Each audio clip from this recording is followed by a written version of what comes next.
This is the Nathan, Nat and Shaun podcast. Imagine moving to a delightful coastal town thinking, I'm going to make my life here. And then you reach out to one of the other school mums and say, hey, do you want to catch up for coffee? And she says, no, thanks. I've got enough friends. It's Just such a brutal shutdown. That's what we're talking about. Nat's in... your heart bleeds, I know. doesn't it? Nat's in Freo. Hello. Hello, how are you today? Hi, Nat. Does this story strike a chord? Yes, it absolutely did. So I had a school mum tell me that in the circle of influence, I was on the outer circle and that I would never make it to the inner circle. Oh, my God! So, and I was like, I'm not asking for a commitment here. I'm just sort of saying, let's go for a coffee. And she's like, yeah, that's really sweet. But unfortunately, unless, someone moves interstate or, says they can't turn up to something, we may consider you then. Oh. However, you will be on the outer circle until that point. Oh, my God. Actually, not even a joke. That's, funny from the... that could be a serious. skit, for a comedy show This is now. like grown-up Mean Girls. That's what it is. I That's started ridiculous. laughing, Yeah. and this person had a straight face, and I was like, "Oh, is that a? Oh, sorry, I thought that was a joke." And she's like, you've just moved no. another ring out. Oh. Wow. Oh, my God, Natalie. Yeah, that's right. We have to ask though, Nat, what's wrong with you? Look, I'm just quirky, and I'm autistic, ADHD, so a little bit hectic.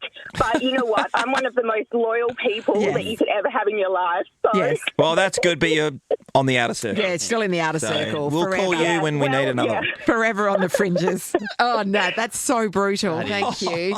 Beck's in Yokine. Hello. Hi, guys. No, Hey, Beck. Beck. Now, does this story strike a chord with you too? Yes, it does. So in primary school, the kids used to go play in the playground after school. Yeah. So a group of mums and I just kind of sat with our, watching our kids and we made friends. And then we were like, well, we should bring in some of the other primary school parents. So I went up to one parent and said, would you like to come join us? And she said, I have no interest in being part of your clique. It's like high school. What is going on? So did she think that you guys were being too exclusive and therefore she'd already decided she didn't want to be a part of it? Is that what? She didn't want to be a part of it, yep. Oh, whereas really it was just kind of a loose gathering and you thought, let's invite other It's people hilarious. in. Oh. Yeah, and then in year 6, she acted like she hadn't met me before and was like, oh, hi, I don't know who you are. And it's like we've been at school for 6 years now. So. It really is going back to high school stuff. Not even. Like, I This is never funny. had any of that stuff in high school. Yeah. That's crazy. These are grown women. Yes, What are it's you hilarious. doing? Oh, amazing. Thanks, everybody. Nathan, Nat and Shaun podcast. Out of Perth, Western Australia, Jack Della Maddalena! And the crowd goes wild, don't they? Because we do have the UFC welterweight champion in the house. Jack, good morning, mate. Morning. Good morning, guys. Thanks for having me. First of all, Jack, great name for a ring announcer to call out, Bit of isn't a it? tongue It really, twister, I know, isn't it? but there's so many syllables that you can draw out and he really gets into it. That's great. Well done on that. Yeah, It's he's a good. good. Start. Bruce is the man. He always Yeah. gets it spot on as Yeah. well. Bruce Buffer. Yeah. We actually did we chat to him one time? You did, Yeah, Nat. I think we did have him in Yeah, for a bit of yeah. a chat. That's what he Before, does. Yeah. when he came over for the Volk fight against, was it Islam Yep. Makhachev? Yeah, we got a lot of the people from the UFC. great. Did you fight that weekend? Or you? Yeah, I did you fought get- the same night. Yes. Yep. The crowd on that one in particular, that was going off its charts, wasn't Yeah, it? that was a RAC. special one. Definitely one of the most insane atmospheres I've fought in. So, yeah, it was a one to remember. Yeah, no doubt. One to remember was two Well, weekends ago, I would have yes. thought. Yeah, 100%. That was a special one, obviously, the big one. And you've brought the belt in. I Yep. mean, it's a subtle little number, isn't it? So you were telling us that you had that in your carry-on luggage, which I think is probably over the 7-kilo weight limit, just Yep. saying. So that had to go through the X-ray machine and everything. Yeah, every time they said, is there a belt in there? I said, yeah. And then they had to whip it out. A couple of them said, they were like, is that a UFC belt? I said, yeah. And then they said, oh, don't Can worry. we have a look at it? Yeah. So a lot of them just sort of let me just Yeah, just take waved it through. Yeah. They're not going to argue with you. You've got that belt. You choke him down. Yeah, yeah. Jack, you got the two young kids. Sometimes you come home from work and you would be a bit worse aware. How do you explain to your kids what you do? I mean, my older son has just, he's 2.5. He's just started to understand it. He was over in Montreal. We took him out and I did have a solid shiner. Yeah, You did. You did. He was impressed with it. He Yeah. actually really liked it. He thought it was funny. Yeah. Does your wife let you like wrestle with the kids? Yep. Really? Yeah, Franco's he loves wrestling. Every time I get home, he wants to wrestle. But I'd be worried for his safety. You know what I mean? Did you feel like leading into that, did you make it up to be a really huge opportunity? Because it is, right? And Yeah. how did you keep your emotions in check knowing that, these fights don't come along too often? Yeah, I just believed I could beat Bilal Muhammad. So I Yep. tried not to think too much about like what was at stake, but just Yep. try and keep it super chill. Just another fight. I believe I had the skills to beat him, so it was just a matter about going out there and just executing. And yeah, believed in ourselves. Jack, we're talking off air. You are an Aquinas boy. Did you get into any biffos in Aquinas? Because that could be expulsion. Yeah. Yeah, You were pretty No, I mild-mannered was at pretty- school, I weren't tried- you? Yeah, I was. People at school would be surprised I now think that so. you are I the reckon world champion. Yeah. Do you have a reunion coming up and you just rock up with your belt? I mean, you would That's a win. good- yeah, You would With win the reunion. I think the next one's the 20-year, but yeah, I'll definitely I'll be hanging on to it for then for sure. I mean, this is quite a comeback for you too, because last year you were quite sick. Like you had an infection that Yep. needed a lot of surgery and a lot of. So, talk to us about that and what the recovery was, and because you've bounced back pretty well. Yeah, it was a long. I broke my arm in a fight March last year, which was my last fight. Yeah. Broke it, came back, had surgery, and then from the surgery got an infection. They got down to the bones. It was pretty, that's nasty. Yeah. pretty nasty. They didn't really know what to do, so it was just a lot of antibiotics and I think 4 surgeries all up. Yeah, just and it trying would to- have ravaged his system. Yeah, it was a lot. It was probably 4 months of pretty strong antibiotics. Where you can't train at all, pretty much in that time. Maybe a bit of Wasn't fitness allowed stuff. to. It wasn't allowed to. But I did. But yeah. Too hard for that. I'll fight this out. Jack, can I ask a personal question? Your nose. Now, your nose has been through some stuff, but Yeah. we thought Sean's nose had been through the ringer, but yours, can you breathe through that? Yeah, pretty good. I think they say How many when you times get it. has it been broken? I think I broke it when I was younger and then took a solid, it was my second loss, took a solid knee right on it, just completely rearranged it. Yeah. But I just, And you thought there's no point. people were saying you should go get it fixed. I thought, It's just going to get smashed probably again. just gonna get smashed again. So, like, once you retire, do you think? Or I are you think just that's happy the to goal. you're just I happy think to that's with what I it? think when I retire, I'll fix it. But Yeah. then I probably will just never fix it. It's got character. Yeah, I mean, yeah, there's a lot of character. Well, congratulations, Jack. It's an incredible achievement. Thank you. And obviously, you fight on. You know, everybody wants to knock you off now. Yeah, exactly. You want more rubies on that belt, I bet. Yep. So, Are we expecting another fight to come down here to RAC? Because Perth Arena's been going off the Yeah. 2 that we've had here. Yeah. Huge success. We'll see what happens. Yeah, Obviously, being the it'd be- hometown boy, it'd be maybe. a dream come true to fight in the backyard. I fought February 23, and it was incredible. The atmosphere is insane. One of my favourite fights I've ever had. So yeah, I think we can. fingers make it happen. crossed. They are talking up Islam, which you're reading the paper, it Yep. could be your next matchup. Is that a person you're looking at, or it just depends who comes your way? I mean, I've got to be prepared for everyone, but I think that is the match the UFC are going to make. Islam, a lightweight, he's done very good stuff in the lightweight division. You and now mean he's literally, lightweight, yeah. not that he's a middleman. lightweight, but Yeah. yes, he's a literal lightweight. Yes. But yeah, I think he's going to step up to the big boy division, and Yeah. it should be a good match. Yeah. All right. Well, Oh, mate. Great to have wish you you all in. the good luck. best. You're a legend. Thank you Good so on much. No, if you need help carrying your belt, just let us know. Nathan, Nat, and Sean in podcast form. Sean, I've taken offence at what you're doing now. Because all of a sudden you've started eating toast and peanut butter. I've become a bit addicted to it. Yeah, 2 pieces, and Yeah. you bring it in, and you'd like to take a bite of it just before we go on air, and then the peanut butter's So, all stuck yeah, to the roof of your starts mouth, and you calling me. can't talk properly. Yeah. As but opposed to, I'm a little bit shocked that you paragon of fitness, yeah, you put butter and peanut butter on your toast. always have. Always should. Not. I Always could should never not. ha- But it's butter. You're putting butter on butter. It's double fat. You don't need it. Peanut paste, Natalie. It's not peanut paste. It's called peanut butter. You know that. Too dry with just the peanut It's butter. not. Thank you, Ross. It's not. Yeah, It's Thank not. you, Ross. The butter soaks in, then the peanut butter is like the second layer. If you had Grow up. if you had a crumpet, would you just put the spread on top? What's the spread? Peanut paste? Yes. Nah, that's silly. Nah, because you got to fill the holes with butter. Yeah, but And the then thing peanut on- butter fills the holes. Hey, Nat, let's take It's a vote. in the name. Butter and peanut butter? No, you two don't count. The There's nut. Can we like throw two this up children. and get people's opinion? Yes, we will. Waste of time. They're going to agree with us. I reckon. Don't you A reckon? waste of time. Everybody agrees. You don't need it. in Sean, other you're spreads, supposed to be. You're somebody who's very That's body why I have conscious. to go to the gym, because I prefer to eat this. Yeah, it fuels you to go. I get it. That's right. Do the crime, do the time. That's it. We'll put it on our socials and everybody can have their say and you'll realise that I'm right. Other spreads, are you across the board no butter with other spreads? It depends what the other spread is, but I can have. I don't eat toast very often at all anymore. Yep. But Vegemite with no butter, I can do. But I prefer it with butter, but I can do it without butter. Oh, yeah, I know. I know. It's the Sahara. Not for me. Neither. Are you going to take a bite now? Yep. Do it. Oh, he's eating the crust as well. What a weirdo. Let's get on to that Wait, next. her girly. Started Still something. butter We're still with, talking about butter. Yeah, the butter with the peanut butter. Yeah. People Lisa's ask- come in here and she's Yes. right on your side. She's no on butter. my side. Bella's on my side. And Bella, that's Wow. three of you. Yeah. And then there's four of us Yeah, yeah. at this stage who are saying butter, yes. People often ask me, what do the guys do between songs? Talk about butter is the answer. And for multiple breaks. Yeah, yeah. And then we bring What's do your it on. point? What's your point?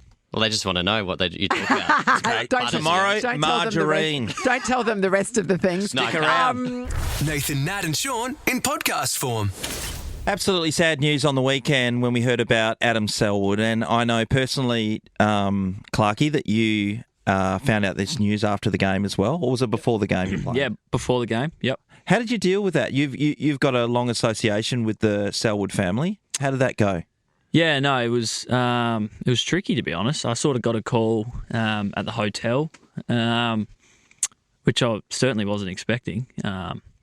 But yeah, it was a call from Joe Bridie, a text message saying, "Give me a call, I need to speak to you." So I knew something wasn't quite right, but yeah, sort of brought it up. And before the game, I actually at the hotel, I was packing up the hotel room at the time, and I needed to go down and get strapped to get on the bus. So I was still busy, and it didn't quite hit me until maybe about when I was in the change room, just sitting around and thinking. And you know, I've got three brothers myself, so it certainly hits home. And obviously having a connection to the family as well, it's yeah, you start doing a lot of thinking, and yeah, I was probably not in the right state to go out and play footy. That's for sure. For the first maybe half an hour of the game. That's tough to, you know, that you had to do that.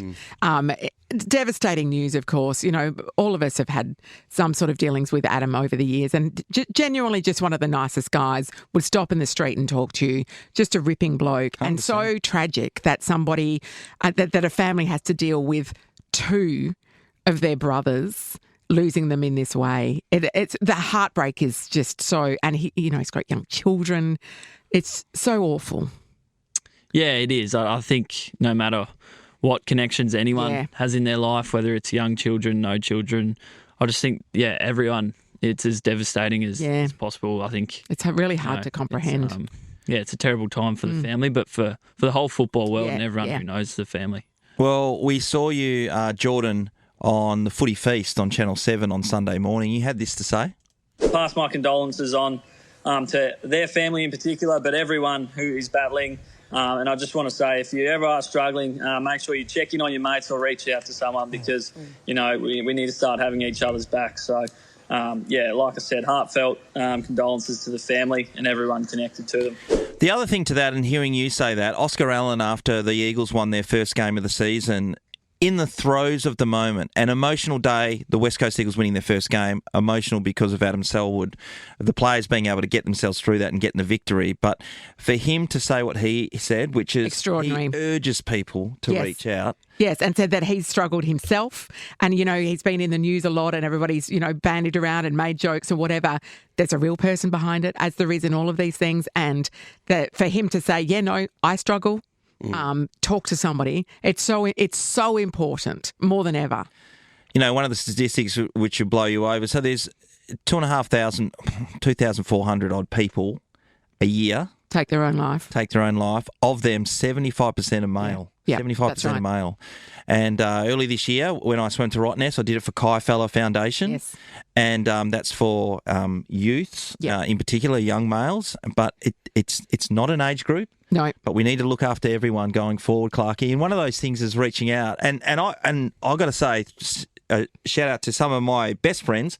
They check in with me every now and then just to make sure things are going all right. Yep. And I don't think I do it enough to them, to be perfectly honest, as a friend. But it's something that means a lot, and you got to do those things. Yeah, absolutely. I think I can agree with you. It's something I probably don't do enough as well, given a lot of my close friends are probably farmers as well, so they're quite isolated. A lot of them less are male. less access to get help, even if they were inclined to. And that's part of the problem is that men are just less inclined to get help because they don't want to be seen as weak, or they think that people are going to form a different opinion of them if they do. But it's like that's so far from the truth. It takes strength to admit that you've got a problem. It takes strength to reach out for help.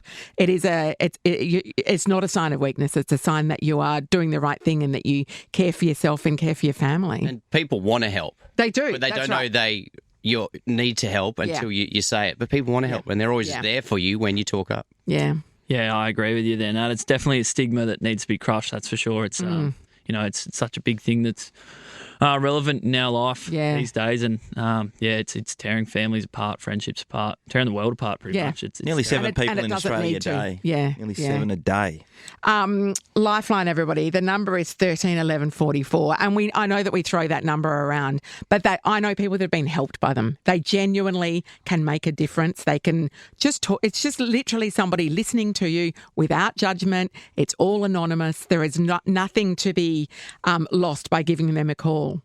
Oh, it's absolutely worth talking to people if you're in this situation. And I hope not giving up too much information, but Justin Longmuir, the coach of Fremantle, his wife Mel was working for Lifeline and taking a lot of calls. I've spoken to her about that. They do extraordinary work. Fantastic. Just someone there to bounce some ideas off, to help you in a time of desperation, because you think the pain, and you mentioned to me this before, Jordan, genuine pain that you don't know how to stop. Yeah, it leads people into making a poor decision. Yeah. Yeah, no, it's certainly, something that I can never comprehend I've never been in that situation. But I do want to quickly just add there, if anyone is struggling, my door's always open to come and have a chat to me because, I like helping people and I'm happy to have the conversation as well. Yeah, brilliant work. Thanks so much for talking about it, Clarky, because I think the more people that do that, it just normalises asking for help. So that's brilliant. Good on you. This is a podcast of Nathan, Nat and Shaun. Not sure if you know, but Jeremy McGovern's been in the news this week, Nellie. God, they should have said something. Should have, absolutely. But we've got him on the line now. Gov, how are you, brother? Gov. Good morning, how are we? Did you know that you talk of the town this week? I know. You call me Jeremy Reid. Tell you what, Sean Darcy's happy about it. Jeremy Reid, that's a bloody good one, mate. Yeah. So, what's the landscape for you at the moment, Gov? I know there's a lot of questions being thrown out there in the media to coaching at the West Coast Eagles, particularly Andrew McWalter yesterday. What's the state of play for you looking forward? Look, as pretty much has been really stated, is that I've got to go through the process. That's direct to the AFL now, which is obviously gathering a heap of information, and got to have to go over and sit on the panel over with the AFL. But we don't quite have a date yet, so I've still just got to keep resting and making sure I'm doing everything right until then. That seems extraordinary to me that they can't tell you when this is going to happen. Like, do you know what I mean? Like, that doesn't It's hard to get a doctor's appointment these days. Like it is. Like, that just seems weird, that to keep you in limbo like that. That seems odd to me. Stressful limbo. How are you feeling? I'm not too bad. Obviously, would obviously love to get over there and get it done as soon as possible. Some finality, The AFL's obviously got to get the panel together. There's a little bit into it. It's not as much, not as simple as just rocking up and we got 5 random people. Yes, it's not like they're sitting there in a room waiting at all times to No. So convene. It's a little bit of a process. So unfortunately for me, I've got to wait a little bit to find out what's going on. But it is what it is. It's part of it, and I've just got to soak it up for now. And hopefully everything goes well. 2 questions. Firstly, are you feeling 100% at the moment today? And the second part of that question is, when did you get notified? Does it come via a letter from the AFL, or do they call you, or does it come through the club doc? Send a footman? What do they do? No, it comes through the club doc. Yep. it's just obviously that process of had a bit of past history, obviously, with it. Yes. So I'd imagine it would have been on the AFL's radar and the club doctor's radar for a while. So then, obviously, the process after that is speak to the AFL, and they mentioned to come. And feeling I'm probably not 100%, but I'm definitely getting better. If you ask me, it's enough to play. But that's what the doctors and the they're going AFL to err on the are side there of caution. for. Yeah, you don't want to mess that up. Oh yeah. I'm actually very grateful. They've been doctors in the AFL have been awesome, but just a little bit of a process. Yeah. Do people go in front of this panel and then they go, oh, no, you're good to go? Or is it tend to be that that's when they make the final call on your career? Is there anybody who's made it through? Can I jump in there, Gov? I know the answer to this. So Libba recently had to go through the panel and he was able to play on. Okay. They asked him to temper the way he plays. Well, naturally, that's the way Libba plays, Good so luck he with can't that. do anything about it. Yeah. But if anything happens in the future, then he will have to go through the panel again and maybe his career will be done. Previously to that, there's 6 players who went up to the panel that all had their careers ended, essentially. Ended. Yes, Yeah, they've had to call time on it. Yeah. Yeah, so you're obviously aware Brad of the Shepherd process. was one of those. Yeah, you're obviously aware of the process, Gov. And are you scared, I guess, and worried about what they may decide for you? Oh, yeah, for sure. Probably not. I don't know about if it's scared, but you're, I think it's just coming to grips. So that could be a decision from them. Yeah. And that's more sad than scared. Yeah. But also, Libba got through, and that's why this is a process rather than the AFL just calling you and saying you're done. That's part of this process, and that's what I need to do to, I guess, plead my case and prove that I'm okay. And but also at the same time, I think the players need to respect that the AFL is really trying to dig deep to make sure they're doing the best thing for us. Which you got to respect, but at the same time, you just love to keep getting it back out there. Yeah, of course, and that nobody wants to end their career that way. And that's a very human response. Do you have to take that panel as the final? I'm projecting forward, which we don't want to get to, but you go there in the panel and they say, "Oh, we're going to wind you up. We're worried about your future." Can you? Do you get the opportunity to go? No, I don't accept that. I'm going to bring other people in. Oh, right of appeal, is that what you're asking? Yeah, I actually haven't thought about that, Shaun, to be honest. But I think so. I'd imagine so. I don't think it'd be as straightforward as, sorry, Gov, you're done. Yeah. You can't do anything else. I don't know, but I'd imagine there'd be a bit more of a discussion. I think, and I feel the AFL will give you every opportunity they can if the opportunity's there. So, so this is new charted territory for me as well. I've never obviously done this, so I'm trying to figure out what's going on with it all. But hopefully we can get a date soon, and I'll be able to tell you all the ins and outs. Yeah, that'll be very interesting from the other side of the fence, certainly. And we're praying that you get through. I'm sure you will, Gov. You did have a run around the other day. Is that just part of your progressing forward? Yeah, still, obviously I need to stay as active as possible. Mm-hmm. If I do come back, or even if I don't, at least I'm not putting on too many kilos. It's just trying to stay active as much as possible, and it's a balancing act with it all of trying to get as much fitness and everything and do as much training as you can without stirring you up. So, I've still been running and stuff, but nothing over the top. Now, it's just kicking the footies is killing me, Shawnee. I can't hang around and kick those footies, but that's all right. Yep. Now, how's the vibe been? Of course, coming off a win, which has been incredible, and it was a very emotional day last Sunday. But how's everybody doing? Yeah, everyone's doing well, but also it's been a tough week for the club, and it was a little bit bittersweet in a way. Everyone was stoked about the game and how well we played, and I think the boys did an amazing job, especially for the circumstances. And then also at the same time, everyone's still pretty gutted about Sellers, but there's the best thing we could have done was win that game and win it for him, and the boys did that. It was great to see, and it was just great to see everyone with a bit more of a smile on their face. Yeah. It was like a little bit like the monkey was off the back a little bit, wasn't it? Yeah, I think it was.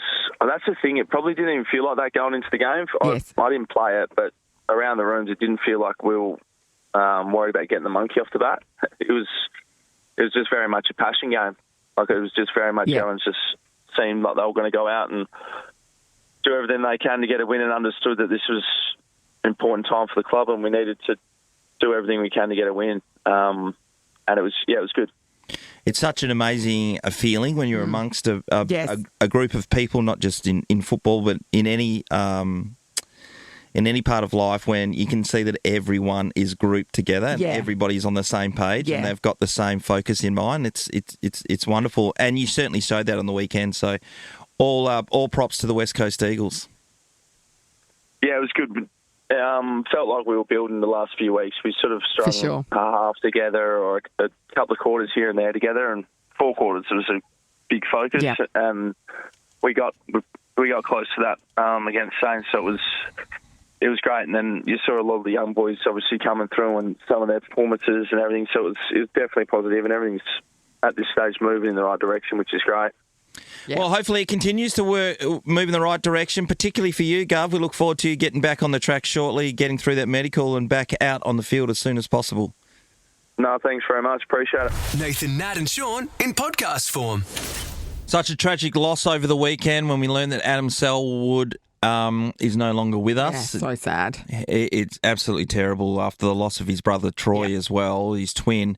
It's been a terrible time in the football circles, but it shines a light on what's going on in society. Because a lot of people ask me about sporting people, but it's not. It's society in general. Yeah, that's true. Greg Heyer is our champion, former Wildcat, who's been working in this space for quite some time now and really making a difference. We thought it was a great opportunity to check in with Greg. G'day, Greg. Morning.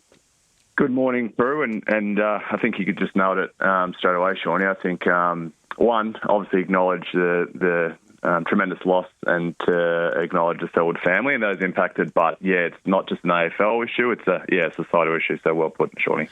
Hey, Greg, I wanted to know, I mean, you're working in this all the time. You're doing a lot of hard yards at the moment, speaking to youths around the place, but also people who are in a bit of distress. Is it escalating? I don't know. I don't think it's escalating. I think it's obviously forefront of our minds, and I think because of more access to social media, the narrative, AFL being so polarising and consumes our life in the positive and the negative. So I think that is highlighted.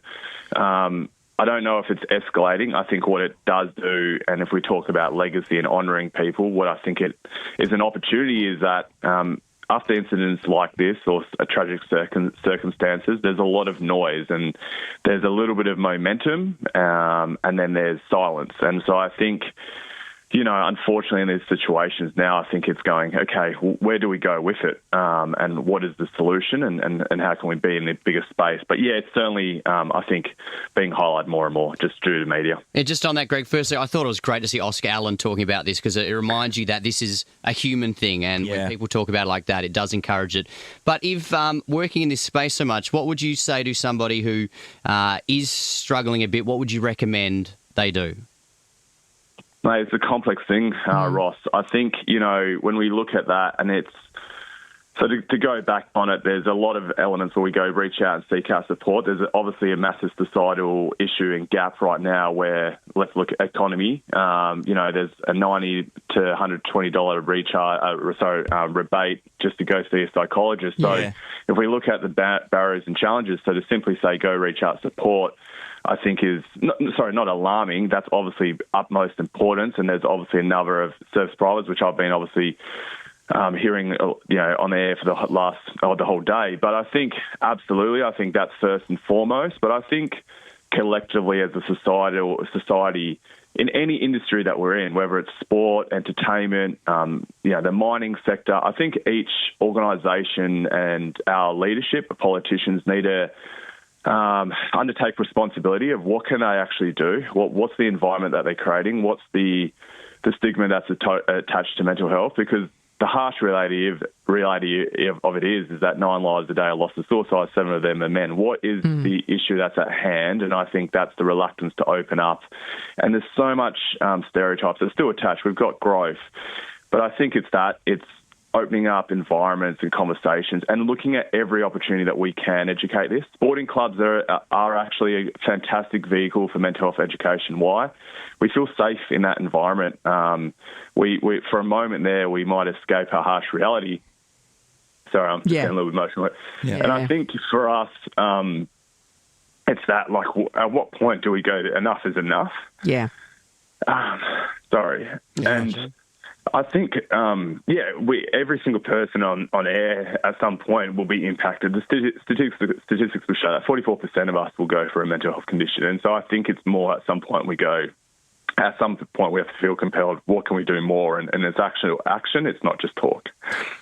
I know that, Greg, your organisation, A Stitch in Time, does a lot of work in the intervention space. So it's sort of like teaching kids the resilience, teaching them, upskilling them in how to actually reach out for help, how to support one another. But for somebody, if you're looking around and going, I think that person in my life is struggling now, what can we actually do for them? What practical skills can we use? Yeah, first and foremost, I think, great one. Now, I think, one, there's sometimes a reluctance for an individual to seek out help for a multitude of reasons, right? And they don't understand that ripple effect. And I think it's us, if we're on air and we're going at one point today, we go, I've been putting off that reaching out to someone. I think then we obviously have to go. But for the person that's seeking out support, it's looking at, well, what does it actually look like? And for individuals, for us as well, you don't need to be a part of it. So you don't need to be the solution. You can just be a part of the solution. And naturally, so many of us, when we ask someone, are you okay? Or even asking a delve deeper, like, are you worried and concerned? If an individual goes, no, I'm perfectly fine, then okay, you've done your job. If they do open up and say, no, I am struggling, natural human behaviour, every single person will do their utmost to look after them. Yeah. And your job is not, again, to solve the solution. It's just to be a part of it and referring them on and reaching out. And, again, there is some gaps, but I think it's just being there. It's understanding just being in the mud with someone. And so often when you're in the depths of despair and you're sitting in that mud and there's no one around you, you go, I don't have any hope. And so being in the mud with someone is that ultimate shining light. And if you have a crack in the door to show that there is a little bit of hope, I think you can do tremendous things. And again, it's providing an environment that's non-judgmental, listening and just guiding, and just being there and being in the mud. Yeah. You do amazing work. And literally Absolutely, you have Greg. saved lives, Greg. We know that. And the work that you continue to do is just incredible. So, you can really sort of take some credit for that. It's extraordinary. Thanks, Matt. Really appreciate it. Yeah, so A Stitch in Time, they run on donation, so For sure. Plenty of opportunities. Greg's socials are a good way to do that. And once again, if you do need to reach out to somebody, Lifeline is a really good way to do that as an emergency. Like if you just need someone to talk to, they're anonymous. They're just there to listen and they can just help you talk through what is worrying you. So they're an extraordinary resource, 13 11 44. Lots of help online through Beyond Blue and other organisations as well. So check them out if you need to. Nathan, Nat and Shaun in podcast form. All right, what a treat to catch up with, well, I'm going to say it as it is, footballing legend. Footballing legend, Natalie. Guy Sebastian. And you know what we've seen this season so far? Some of the big names get injured. Yeah. At Freo, it's been Sean point. Darcy recently. Jeremy McGovern's under suspicion of concussion. He's in protocols. And G. Sebastian, Guy, welcome, first of all. Hello. Oh, thank you. Yes, it was. Look, it was a good season while it lasted, and it was good to deliver the only win for Masala Dandenong in Victoria. Yep. The only win that they've got to savour, and some would say Brendan Favola had a little bit to do with that. You were there too. And is it true that you weren't even supposed to play the second half? You were supposed to play the first half, perform at halftime, and then go because he had a mate's 40th? Was that the story? Yeah, I had a friend's 40th to fly back to Sydney for, but whenever there's footy, I'm a like I grew up playing AFL, and the problem was that was quite a long time ago, and so I knew I was like I actually put my hand up to play. They just wanted me to do the half time, but I was like, I used to play footy. I'll fill in that. That'll be a bit of a laugh, and it was all going all right. I was playing okay. Yeah. Getting a few touches. Yeah, you're pretty quick around the field, guy. Scrappy too. I used to. That used to be my strength. I was a little zippy midfielder, and now it's I'm not moving very fast at the moment. Unzipped. So So, I was in the. I rocked up, sound checked when I really should have been warming up. I was sound checking. Okay. And played the first quarter, played a little bit of the second quarter, I think, and then sung at half time. Went Cool back down. on for the second half. Cool down. Went back on, and then fourth quarter, we were up by a few goals, and I've gone to take off, and I thought someone shot me with a 50 cal in the back of my leg, and I've heard the biggest pop, snap, classic. it sounded like a gunshot. Yeah. I've legitimately looked around. I've looked around to yell at whoever whacked me in the back of my leg, and there was no one there, and I was so confused. And then the pain set in, and I was like, "Oh no, this is not good." They say it all the time. Yeah, that's so it. That you're always people looking think behind. that you've been kicked or that somebody's whacked you. It's a ruptured Achilles, right? Yeah. Yep. So Ruptured, surgery. fully ruptured. Had surgery on Thursday, so I'm in a cast now, and going to be in a cast for about I think 6 weeks, and then I'll be in a boot and crutches for I think another few months. I think it takes 6 months to walk properly without a limp. You've got a lot of physio in your future. But the main thing is, Masala got up. They're coming off the back of a 229 thumping the week before, and due to the somewhat the Fev, but more so the Sebastian in the game. It was the ground ball gets from Sebastian that the unsung hero. Yeah, Ross Lyon always says it's a ground ball war. You win the ground balls, you win the game. It's got to get to Fev somehow, right? No one sees that part, but it's all good. Tell us about the first half, in particular the first quarter and a bit. You're out there, you're burning rubber, get a few touches? I was getting a few touches. There was one moment where, when you're sort of hitting the deck and you're trying to get back to your feet, that was the moment I realised I'm not the same guy, old. Sebastian. Yes. Because it took. I had about 6 goes of trying. I'm running and then trying to get back onto my feet, and it took so long for me to just spring back up. I should have known at that point there was something not right with my something was tight and something wasn't. I just couldn't spring back to my feet. And it was an up and down game. We led early. Yep. Fev was a machine. I've got to say, he is. And you know what makes me feel worse is Fev's older than me. Yeah. And I'm texting him from this doctor's office saying, "Mate, I'm cooked." He did play AFL though, as in at the highest He level. wasn't an elite. He was an elite athlete, and I'd say still is. And I said, "Mate, you must be cooked as well. He was limping at the end as well. I think he was pretty sore." And I was like, "Mate, what are you doing?" And he goes, and he sends me a picture of him laced up and in a different footy, completely different outfit. Yeah, because he's playing for Sunbury. He played just a whole rolled into game. another game. Literally played a whole game afterwards. I mean, that's pretty impressive, and I think he kicked the bag there as well. But look, he's a bit of a weapon. I have no regrets. It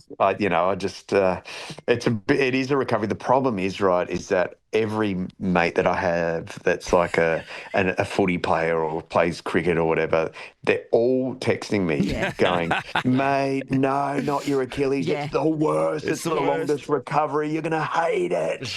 Oh, guy, have you had to cancel things because of this injury? Yeah, I've had to just move a few things. I was meant to be overseas a bit, but I'm not allowed to fly for, I think, 6 weeks or something. But the good thing is I had this... I'm playing this festival in the UK with Robbie Williams, and that was meant to happen during this time, but now it's just been pushed to August 20, which is right after when I can fly. So it means I can do that, and I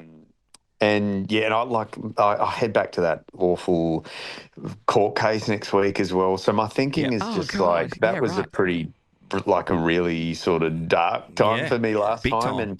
And I just think I'm just going to get all of this like crap out of the way all in one hit at least. So While I'm you've just got being some good positive medication. One good thing, exactly. I'd imagine this is probably the same playing for Masala, because when you get injured in the AFL, you still can get match payments. So is that still the case with you, Guy?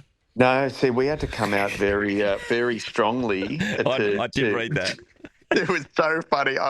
They're talking about salary cap issues because you guys were going to get paid. You're like, we're doing it for free. We were cracking up. It's because you're not allowed to get paid in the VAFA. Like, it's one of the big things. But then Fev was telling me there's all this like corruption apparently that has happened in the past. A lot of brown paper bags. Yeah. Yeah, there's like people like because a lot of them are like these old boys that the first graders are like some of them are lawyers and then they're like, look, just come and work for my law firm and I'll pay you. Like you don't actually have to work for my law firm, but I'll put you on the books and you can come and play footy for our team. They go to ex-AFL players and stuff. But no, I came out. It was a proud moment for me. I think they were talking more about Fev, but my name was mentioned. Yes, and it was. Nice to be included.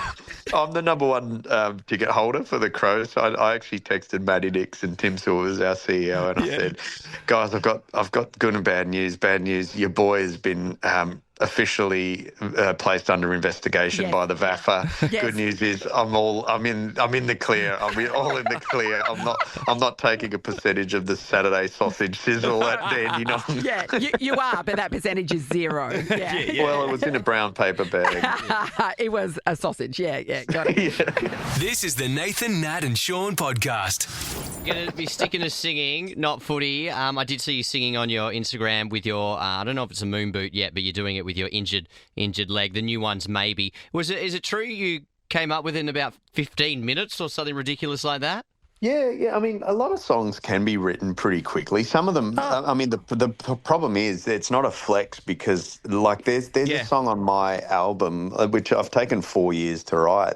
The last song I finished was the first song I started. So when I look back through my voice notes, there's this chorus I sat down to write called Cupid, and I remember sitting at the piano and I had this idea and this melody, and I sung it and I was like, this is a good chorus. This is a really good chorus. And then I sat on it, but it wasn't originally for me. I was going to pitch it like as like a Kid Laroi or something. I was going to pitch it to another artist. And then anyway, I then picked it up maybe a year after and I was like, no, I should finish that. That sounds like a banger, that one. And so I wrote a verse, hated it, wrote another verse maybe 3 months later, hated it. I was just always trying to match what I felt with how good that chorus was. And then eventually, right towards the end of the album, I ended up finishing it. And so that one, the production took me ages as well. Like that was the biggest production I reckon I did on the album. And so all up, that took 4 years to write that song. It's insane. Hey, Guy, on the fact that you've written a song and then you go, oh, actually, this might suit somebody else. Yeah. How does that process play in your mind? Well, I think it's all a lot of the time. It just doesn't sound like me, like genre-wise, or it's just something that I think would suit, or it's just the content that doesn't suit me. But for this particular one, it was actually because I think the reason it took so long to rewrite it is the original idea. There was a lot of swearing in it because the original idea, some things just come out, and I'm not a massive swearer or whatever, and I'm not. Like I don't not swear in normal life, but I choose to not swear in my songs and stuff. But when I sat down, it just sounded so hooky because the chorus used to say, and imagine trying to rewrite this when it sounds so good with swear words because as you know, some things just sound better when you're angry and you swear. But the chorus says, "I put my trust in Cupid, now I feel and stupid." He went and shot an arrow straight into an asshole. I done fell head over feet and gave her all of me. If this is how we knew it would end, I'm never gonna trust Cupid again. So that's the chorus, right? So then when I kept sitting down to rewrite it for myself, I was like, how do I replace the emotion of like, I just feel so like bleeping stupid, And then even like he went and shot an arrow straight into an a-hole, right? Like he had one job to do, Cupid, and like he shot this person who ruined my life. Like what? And so it ended up being that lyric ended up being, he went and shot an arrow straight into a black hole. Oh, okay. And and then I ended up doing a different second line for every chorus because I had written down so many options. And I was like, actually, I like them all. I like all three options. I'll use all of them. It's so good. Even just busting that out. Jeez, you can sing. Oh, it's bloody brilliant. It's so good. Yeah, it's bloody brilliant. And I know later on the year we'll probably see your album come out.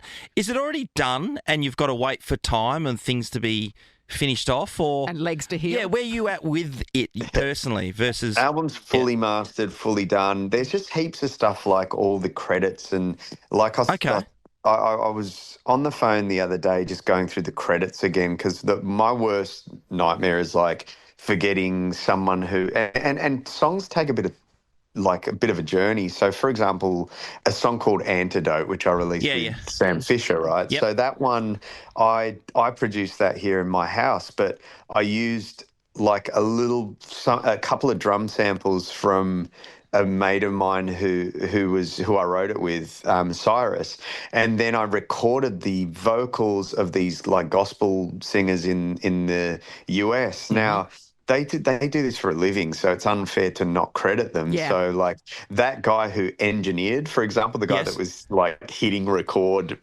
during that session, I've got to make sure that he's included as an engineer. I've got to make sure that I like list Cyrus because I've used some of his drums. So it's like all stuff takes ages to collate, but then you've got all the like uploading to streaming, and so that all gets done in the background while we work towards a plan as well. So now that the album's done, I know what my next single is. I know what the two singles after that is. Actually, I know the next 4 releases I'm doing because I've got the whole album with me. You know, I can sort of plan it, and and then I'll announce a tour. But yeah, I would release it straight away. But it's better to work towards a plan. Yep. Have you got a name for the tour yet? I'm going to pitch one. Guy Sebastian, the Busted Leg Tour. What do you reckon? The moon boot tour, the knee scooter, the knee scooter, the scoot to it tour. No, I've got an album. The tour is going to be the same as the album name, which I will reveal shortly. Sure. It's going to be released in a couple of months, and so I'm pretty excited about that. Well, good on you. Well, look, heal up, rest up. We hope you're back on 2 feet soon. Well, we might get you to intro your song right now, and we'll play it. What do you reckon? Of course, no worries. My brand new song, Maybe by myself, Guy Sebastian, here on Nova 93.7. Yeah, look forward to the mid-season draft there, Guy. Get yourself fit. Legends. Thanks, guys. I'll catch you soon. Nathan, Nat and Shaun is a Nova podcast. For more great comedy shows like this, head to novapodcasts.com.au. Nova.